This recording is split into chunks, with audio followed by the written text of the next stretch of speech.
thanks again to Tom Horn for being with us for the past hour. What an exciting hour that was. I hope we all learned a lot about what's going on in Washington, D.C. and what the true motives behind a lot of the folks are there and why Washington, D.C. was originally founded. I know when Tom first discussed that with me years ago when I read his book on that topic, that was kind of overwhelming to me, and I really didn't know what to say about it.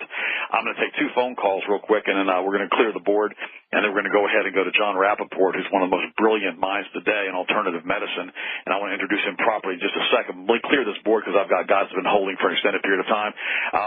Ty in Wisconsin, go ahead. Have you got a comment that you do very, very quickly, please? Ted, I appreciate you taking the call. I just want to admonish people when they hear people teach about the Antichrist, actually go to the scriptures that mention it. That's right. And the one that I'd like to bring up is 1 John 2:18. It says, even now there are many antichrists. If you'll allow me just a second. Actually, Ty, let me go ahead and have you call back in a few minutes with John. But right now, though, we really don't want to get into the scripture teaching right now. And I apologize. Please forgive me. I'm not trying to offend you. But thank you so much for calling. And my second guest this morning, and he's probably wondering what in the world we're doing talking about Bible verses this morning. But it's John Rappoport. I tell you, this guy's one of the most prolific writers I've ever read. He has the dubious distinction. He probably doesn't even remember this. And we have an email that I send out every single week, and it's at Healthmasters.com. And several years ago, he had written an article, Would Jesus be allowed to heal today? And basically, would Jesus be allowed to be able to heal people today without going to jail? And it was an interesting article. I was so enamored by the article, and it was so well written. I contacted John, and I asked him if I could actually reprint that article entirely in its entirety on my own website, giving him credit for it. He graciously said I could. And that's the only person I've ever done that with. He's that good of a writer. Today, John's going to talk about whole foods and GMO labeling. He's going to talk about the GMOs, the natural foods, the industry is not your friend. We're going to go into Monsanto, the science of fraud, or the same thing with Monsanto. We're going to talk about genetically modified wars, the right of the people to nullify fascism, immigration, the U.S. borders, the secret treason. I tell you what, guys, this man is absolutely brilliant. He's around and been around for a long, long time. He actually broke a lot of the stories with the AIDS. He broke a lot of stories with the Ebola. He's absolutely just brilliant, and I'm just blessed to have him on the show today. Welcome, John Rappoport. Hey, great to be here. Thanks so much. And John, we got an hour with you because I wanted to. You probably could do a whole 3-hour show with me because you're so knowledgeable in this field. And since this is my own field of health and nutrition, I was really excited to have you on because so much of what you say, I mean, like 99% of it, I'm in 100% agreement. And everybody needs to go to John's website. What is your website, John? Your email, NoMoreFakeNews.com. NoMoreFakeNews.com. He has an email that he sends out several times a week, a newsletter, and it's one of the ones that I read as soon as it comes out. I'm always anxious to get it, and I want everybody to sign up for that email. It's a free letter that you get, and NoMoreFakeNews.com. John, what do you want to talk about today? I mean, you've got so many topics that I could cover with you, but I want to talk about what you want to talk about today to start with. Go ahead. Well, actually, up on my screen, I'm just working on an article now that has to do with nullification of federal law and the rights of a community to protect itself from harm. This involves GMO food, Roundup, the herbicide used by Monsanto and other companies that is quite toxic. And so I've been covering this kind of issue from different angles for the last 25 years. And I frequently cite a publication in the Journal of the American Medical Association, July 26, 2000, by Dr. Barbara Starfield, who at the time was a revered public health expert at the Johns Hopkins School of Public Health. It was called, Is U.S. Health Really the Best in the World? Everybody's credentials up and down the line were meticulously mainstream. John, we're going to a hard break. We've got to take it. Everybody stay tuned. You're going to want to ask John a bunch of questions. Get ready to make the phone calls. John Rappoport, we come back.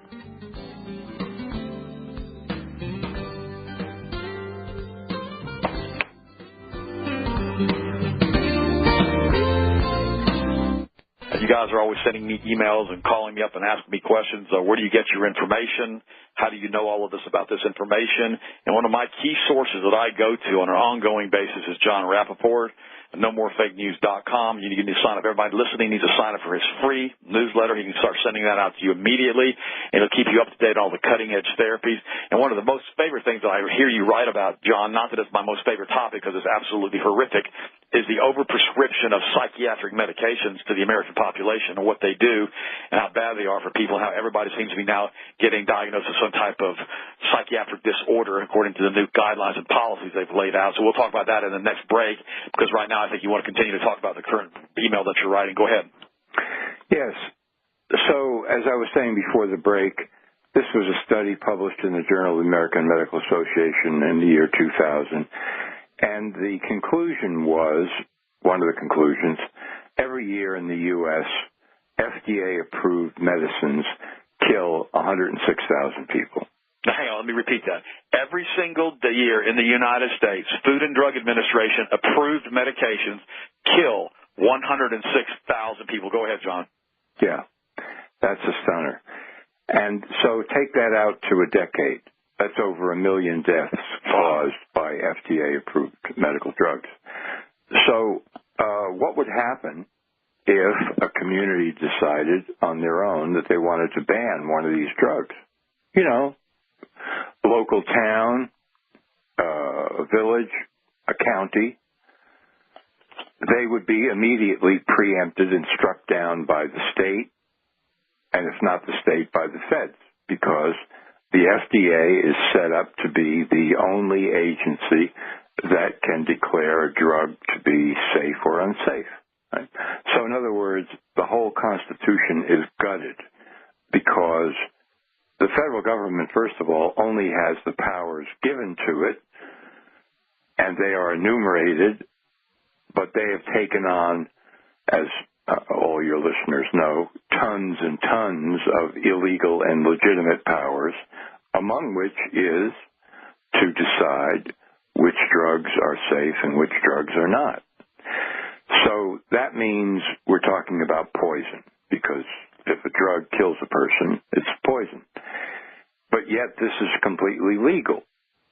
So unless nullification becomes the order of the day, then people are required by federal law to suffer and die.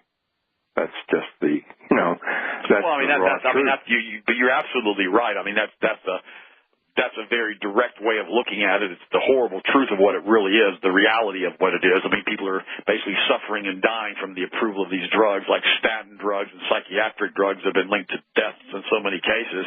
And the sad part about it is we as the American consumer basically are being experimented on. I guess this is a continuation of Operation Paperclip, in which we're being tested to see how many different types of drugs and diseases we've been given from the medications that we're being given.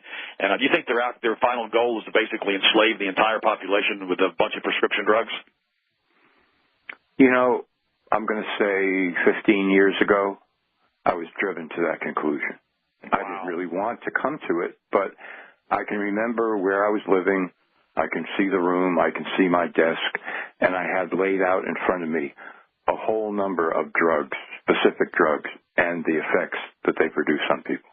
And I was looking over the whole list, and I thought, my God, this is chemical warfare. I mean, because they know it. Now, John, real quick question for the listeners.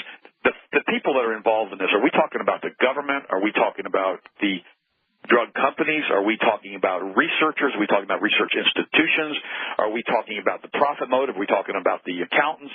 Are we talking about the New World Order? Who are we talking about who's doing this and allowing this to happen? Well, we're talking about all of the above. Wow. But most of the people, overwhelmingly, who are involved in this have no awareness whatsoever of the role that they're playing. Yeah, of course.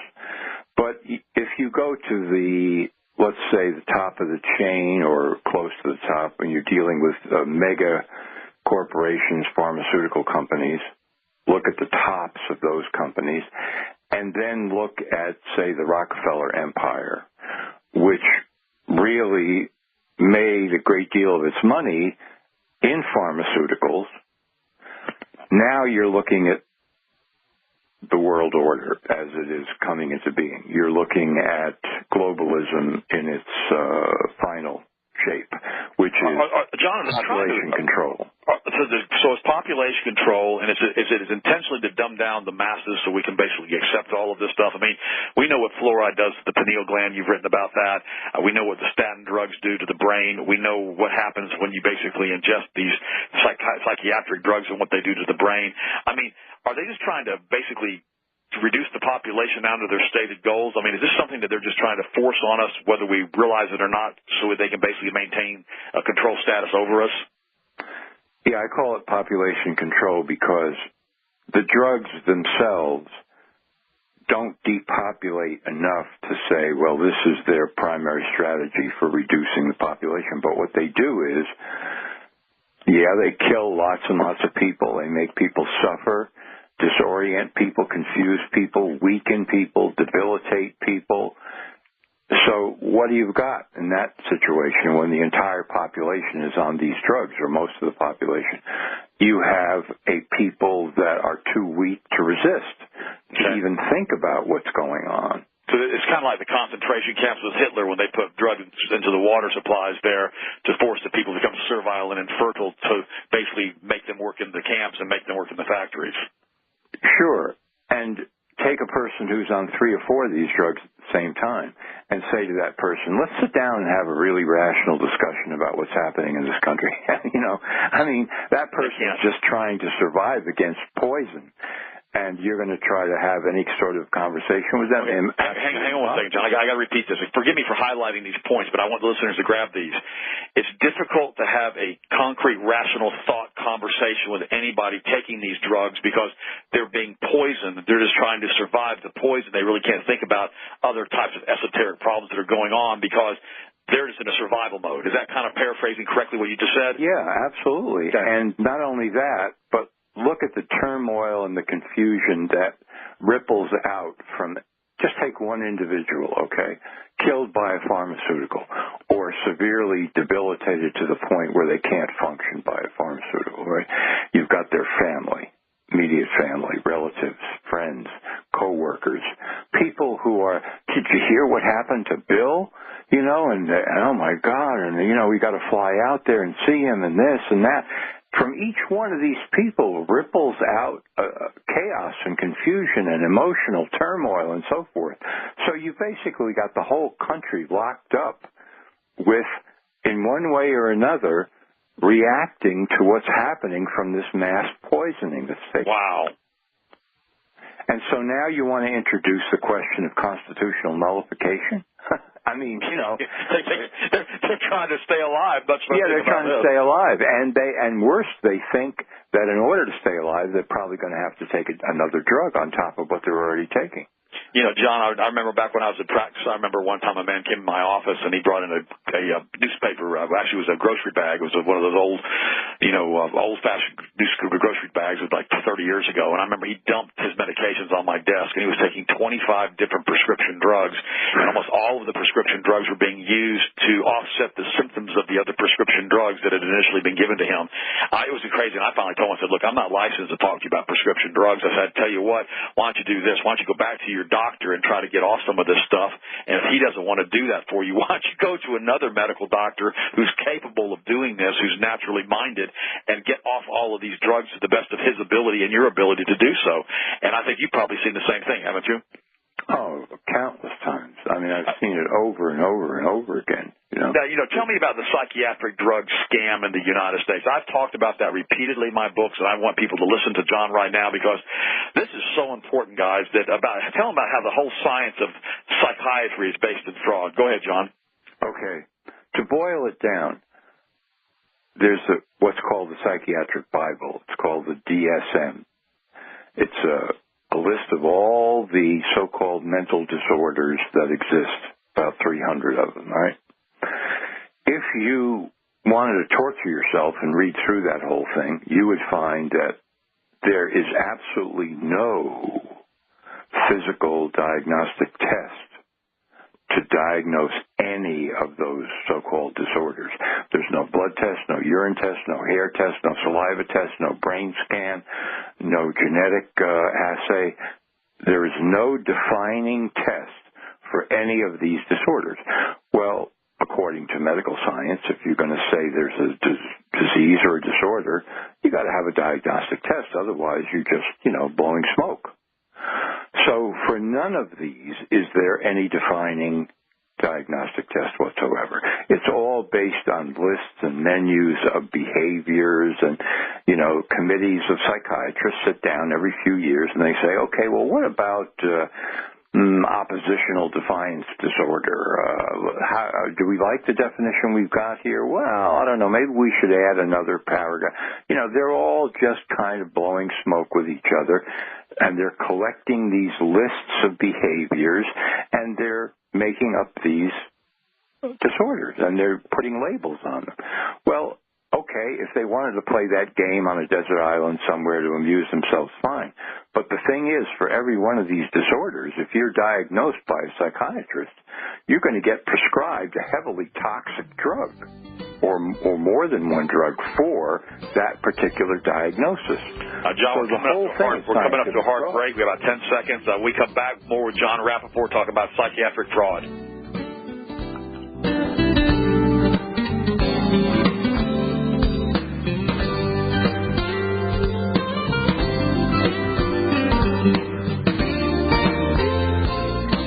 I wrote a book a few years ago on ADD and autism, and I started doing a lot of research into Columbine and into the different types of people who were being shot in different school shootings, and invariably these people are on psychotropic drugs in addition to different types of Ritalin or Adderall or Concerta, combined with the drug cocktail of the different things like Prozac.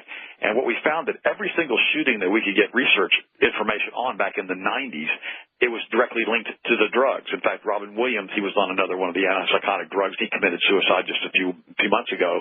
And sadly, this goes on and on and on and on. It's like John said, over 100,000 people die every year from prescribed medications. And for some reason, we think that's okay. Well, I'm here to tell you this morning, it's not okay. And you need to be careful before you start taking prescription drugs. I always ask for a copy of the PDR. I ask the physician to give that for me, or I ask the pharmacy to do that for me before I have the prescription filled. And I go over the side effects of the drugs if they're going to put me on any drugs whatsoever, which I don't currently take any drugs, and I'm not planning on taking any drugs. And what's interesting about this is once you start reading the side effects, sometimes you decide that you may not want to do this. And so I find it interesting in the new manual now they have for determining which diseases that you have. They tell you that if you get a headache from not drinking coffee, if you've been drinking coffee every day, that basically it's a psychiatric disorder, which is insanity to me, because that's because there's a vasoconstriction of the arterioles that feed the brain whenever you basically get caffeine on a regular basis from coffee. And when you don't get coffee that one day when you miss it, those arterioles expand, causing cranial pressure, causing headaches. You don't have a psychiatric disorder. You have a caffeine withdrawal symptom. I remember Cecilia Rosenfeld, MD, wrote a few years ago in one of her books. She said that one of the primary causes of marital discord were hypoglycemia symptoms, and that basically when these spouses had stabilized blood sugar, that a lot of these symptoms disappeared, rather than putting them on psychiatric drugs to try to help their marriages. Just stabilizing their diet to the right types of foods would get rid of a lot of these symptoms. So I agree with 100% of what John's talking about today. So let's go back to John. John, let's talk some more about the psychiatric drugs and overuse of those types of drugs. Sure. There's a great site called SSRI Stories, and it details hundreds and hundreds, maybe even thousands of cases of harm from antidepressants like Prozac, Zoloft, Paxil, etc., including suicide and murder, because these drugs can cause people to go over the edge into violence.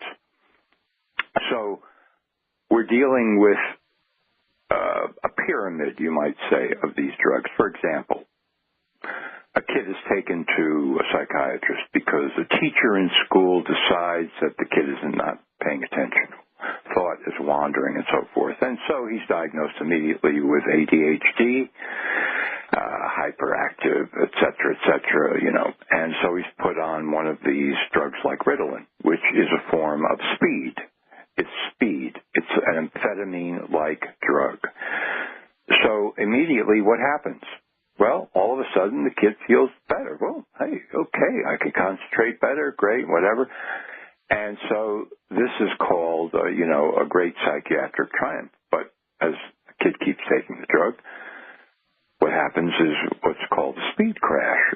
Over time, as any amphetamine user will tell you, you get debilitated, you get depressed, you get irritated, you get aggressive, you get confused, et cetera, et cetera, et cetera. So the kid ends up in a corner in his room, confused, sad, doesn't know what's happening, back to the psychiatrist, who now says, well, we have a new disorder here called clinical depression. Connected to the drug? Is that possible? Oh, no. Has nothing to do with the Ritalin he's been taking. This is emergence of a new condition. We have to put the kid on a Paxil. Bum, bum, bum, bum, bum. Okay, now one of the effects of Paxil can be manic states. So all of a sudden now the kid is going up, he's going down, he's going up, he's going down. Back to the psychiatrist and said, well, the actual diagnosis here should be bipolar disorder or manic depression. Now, new drugs, like valproate and lithium and so forth, and now you're into, some incredibly serious effects on the brain of these drugs, which can be debilitating for life and even life-threatening. Our phone lines are filling up right now for John. If you've got questions on psychiatric drugs, if you've got questions on Monsanto, on Roundup, on glyphosate, give us a call. This is your opportunity. Ask him any questions that you want to ask him. Now, what I've also found in my research, John, there are a lot of natural things that you can do for mild to moderate forms of depression, like 5-hydroxyl-tryptophan, methylated B vitamins, and, of course, the good old-fashioned cod liver oil with the omega-3 vitamins. Are there any other natural techniques that you've seen that could actually help people improve their moods? Well, not my field of expertise, but one of the things I tell people is, if you know what you're doing and why you're doing it, if you've got a mission in life that's important enough to you, there's a great chance that you're going to have enough energy to do the work, see it through, a bigger space, a bigger life, bigger goal. Those things are so important because they can take many people out of feeling, despondent, there's no hope, what are we going to do, et cetera, et cetera, et cetera. When I give out information to people, I always try to counterbalance it by saying, look, the point of this information is not to drive you into the ground like a nail with a hammer and say, well, in that case, there's nothing anybody can do. Just the opposite. It's a call to action. And so if you can do that for yourself and your life, there are enormous possibilities, and you may not find yourself feeling the same way you felt before. In fact, that's right. John, what is your website again? NoMoreFakeNews.com. Guys, I want everybody to take advantage of this. This is a free news website that you're going to be getting 2 or 3 emails a week from John. I recommend that everybody takes the time out of their day to read this and make sure they realize that there are natural alternatives to what you can do, and you need to have information to be made aware, and that John's one of the most brilliant writers in this field, and you need to pay attention to what he says concerning these topics. Now, as far as goal setting and having a vision, the Bible says that without a vision, my people perish, and it's so true.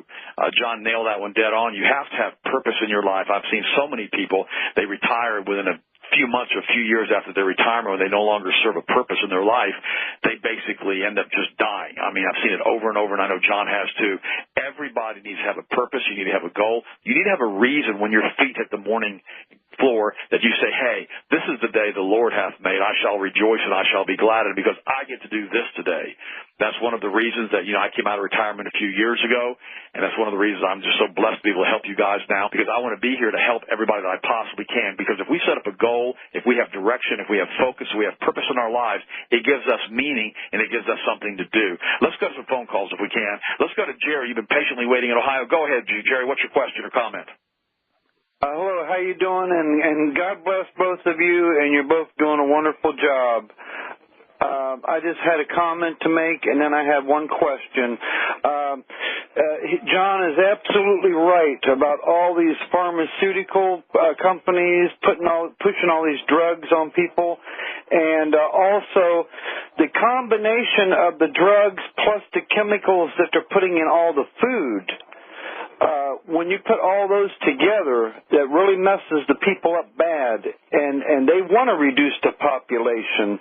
They want to get rid of us, and people are just being subjected to so many chemicals every day that they're dying. They're killing us, And I urge people, everywhere I go, I tell them, do not take the flu shot. Do not take the pneumonia shot. Don't take any shot of any kind, and try to filter your water out.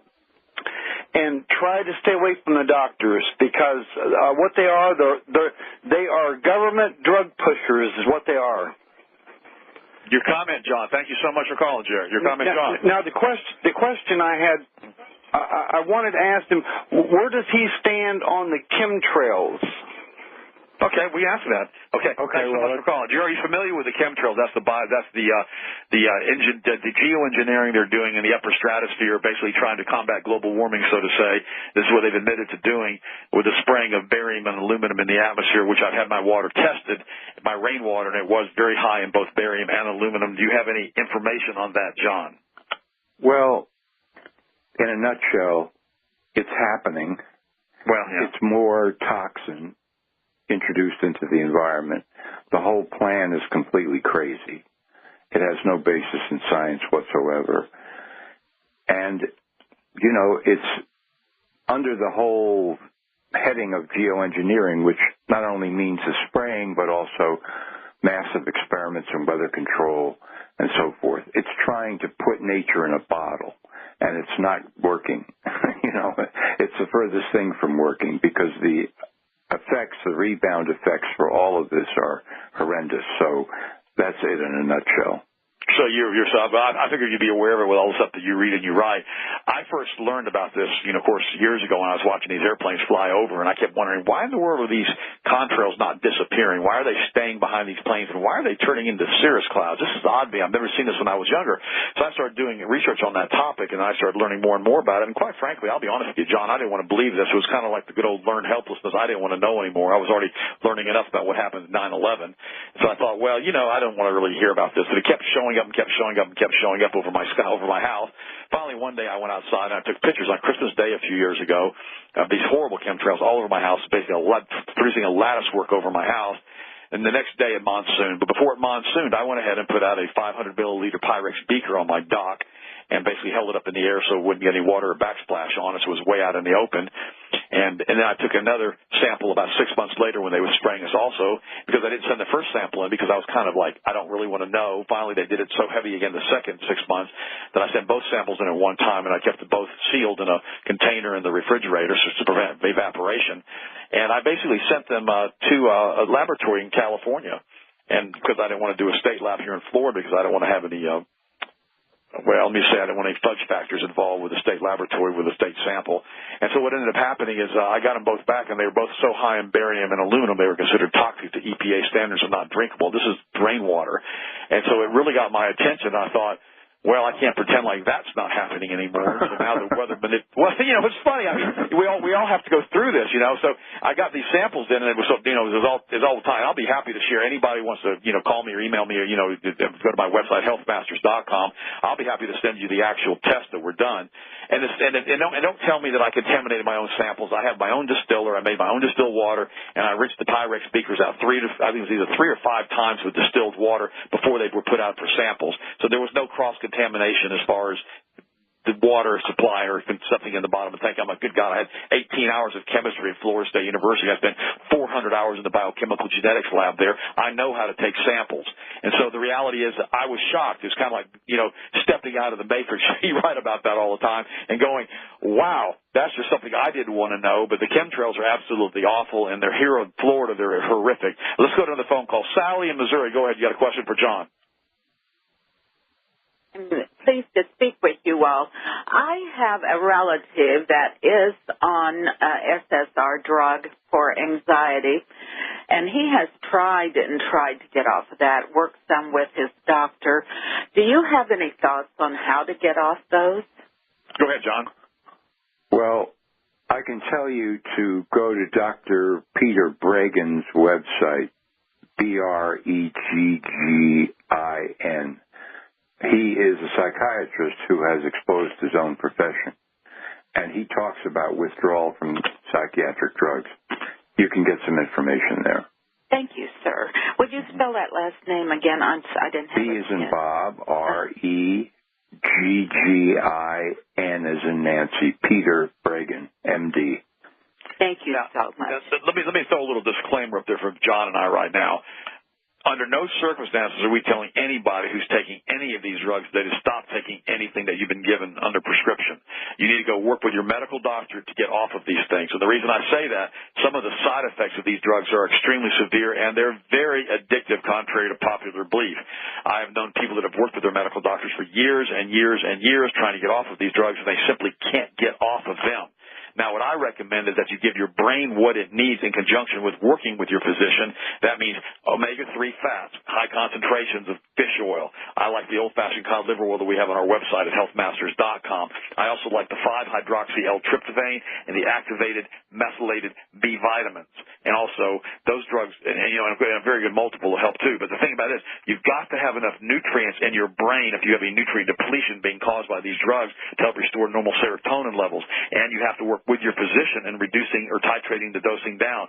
These are dangerous drugs. They need to be used and treated with respect, because if they're not treated properly, if you have withdrawals from them, they can end up with all types of horrible psychiatric side effects, including suicide and all kinds of other fits of rage and suicidal activities and shooting people. So this is not M&Ms they're giving you. If they put you on a tricyclic antidepressant, this is serious medicine.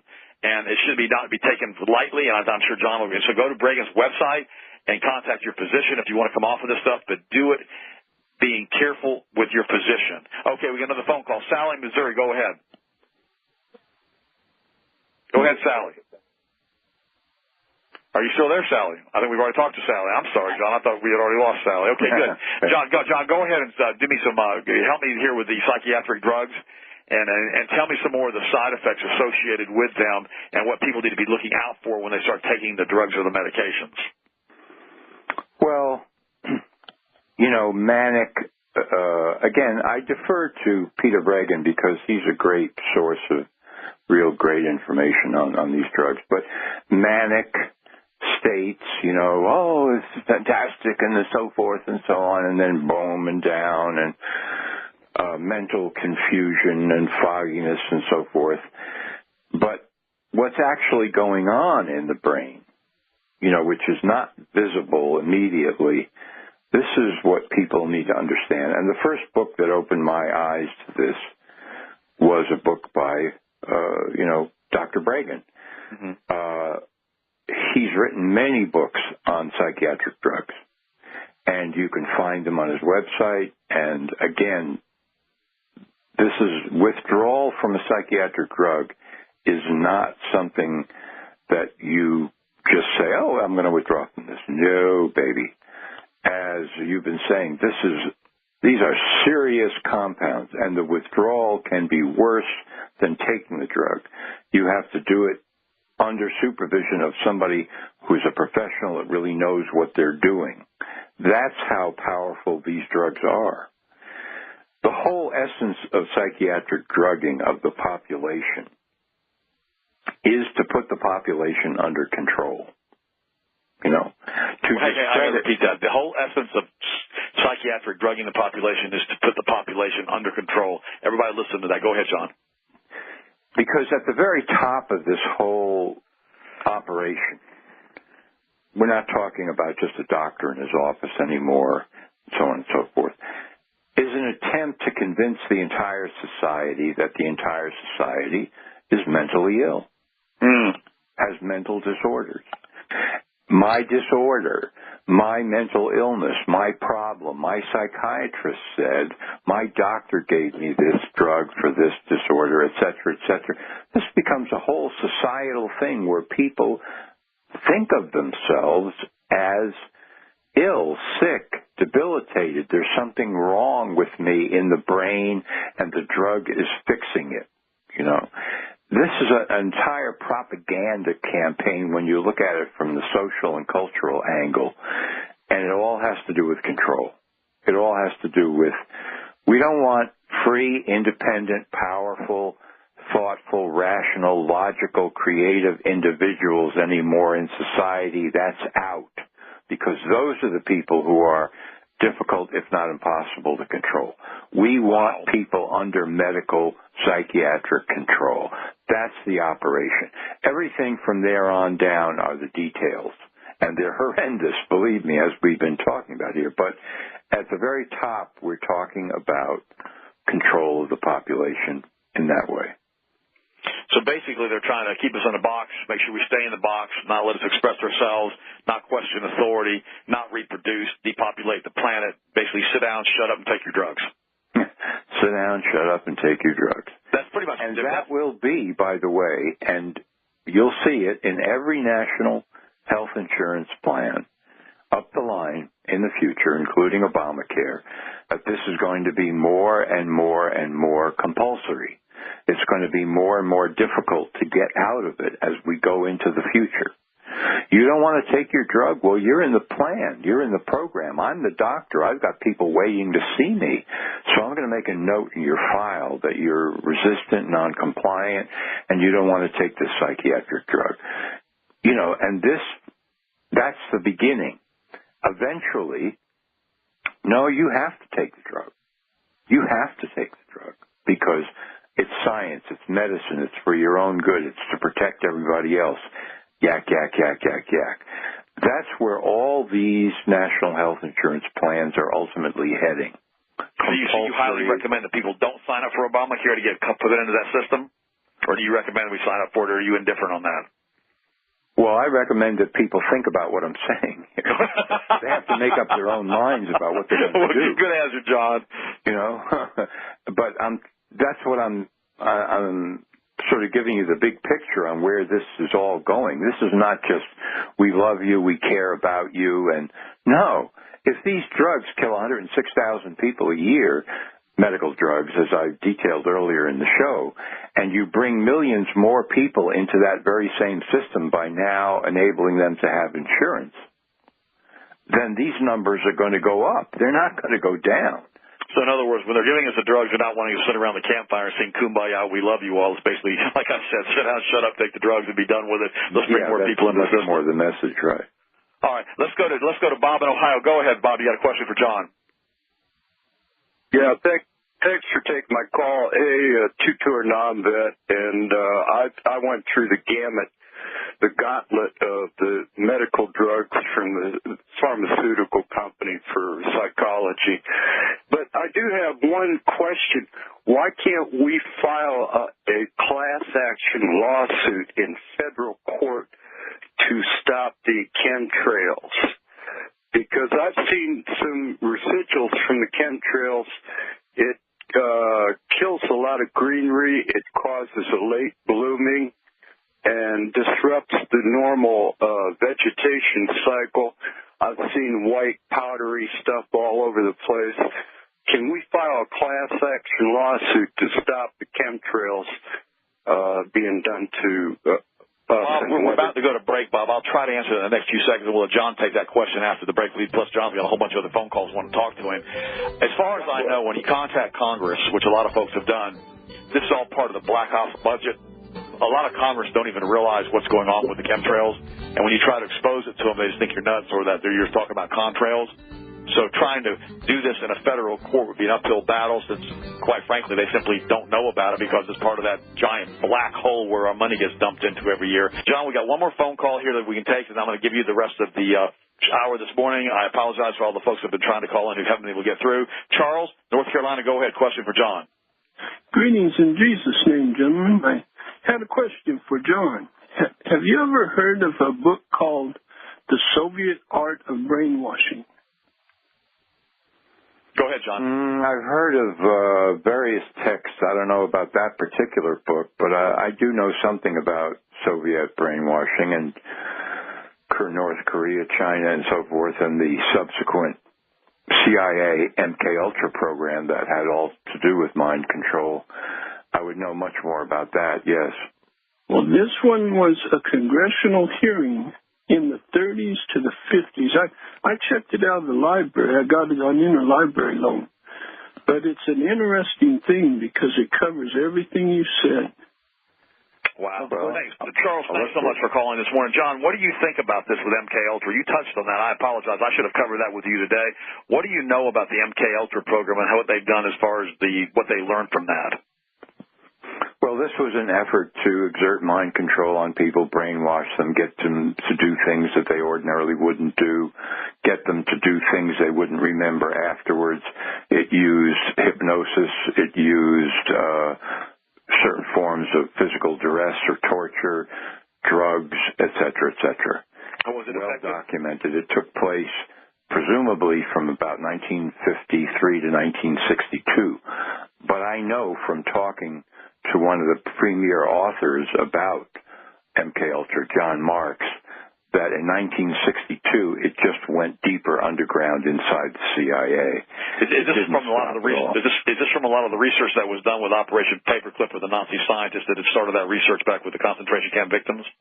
Yes, I mean some of it derived from that, and some of it I think from clandestine Soviet research. But it was the idea of, well, we've got all these drugs, so we should be able to get people to confess to the truth, to lie with impunity maybe, to do what we tell them to do, take orders. We hypnotize them, we give them drugs. Afterwards they don't remember anything, so they can carry out operations without even having any knowledge of it. So if they're captured, they would never talk because they don't really know what they're doing. They're under our control. You think that happened in Aurora, Colorado a couple of years ago? Pardon? You think that happened in Aurora, Colorado with those shootings? Well, it's possible. Okay. My guest today has been the one and only John Rappoport, NoMoreFakeNews.com. Go to his website. I want to thank you, John, so much for being on with me today. Thank you, all the listeners, for listening for the last 2 days. We'll see you next week, and God bless you. Have a wonderful week. Have a happy new year, and go Seminoles!